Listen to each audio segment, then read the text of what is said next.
আর এক ভাই প্রশ্ন করেছেন যে আদম আলাইহিস সালাম কি আল্লাহ তাবারক ওয়া তাআলা নিজের রূপে বানিয়েছেন, এটার ব্যাখ্যা জানতে চাই।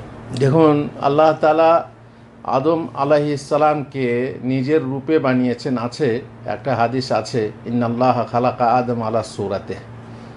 আর একটা হাদিসে পরিষ্কার করে আছে যে খালাকা আদমা আলা আলা সূরাতির রহমান, আদমকে রহমানের সূরাতে, রহমানের আকারে বানানো হয়েছে বা সৃষ্টি করা হয়েছে।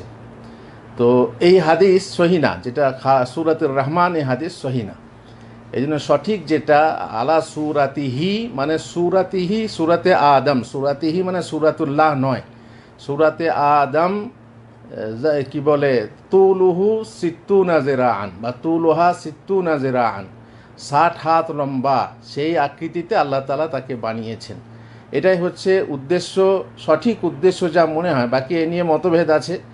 অনেকে বলেছেন যে আদমকে নিজের সুরাতে মানে বানিয়েছেন, তার মানে চোখ, তারপরে ধরুন যেমন হাত পা ইত্যাদি বলা হয়েছে, কিন্তু তা সেগুলো যে একরকম হবে তা না। বললেই মানে একটা পা আর একটা অন্যের পা একরকম হবে তা না, এটা একটা ব্যাখ্যা আছে। কিন্তু সঠিক হলো যে আল্লাহ তাআলার মতো কোনো কিছু নেই, লাইসা কামিসলিহি শাই ওয়া হুয়া সামিউল বাসির, এটাই ঠিক মনে হয়। আর বলা হয়েছে যে জমির ইয়াউদু ইলা আকরাবি আল মাজকুর, মানে যে জমির আছে আলা সুরাতিহি, সেটা আকরাবে মাজকুরের দিকে মানে ফিরে যাবে, আর সেটা হচ্ছে আদম। আর ওখানে আদমের সুরাতে আদমকে সৃষ্টি করেছেন আল্লাহ তাআলা, যার রূপ ছিল 60 হাত লম্বা। এইভাবে ব্যাখ্যা করা হয়েছে, আর এটাই সঠিক মনে হয়। আল্লাহ ভালো জানেন। জাযাকাল্লাহ।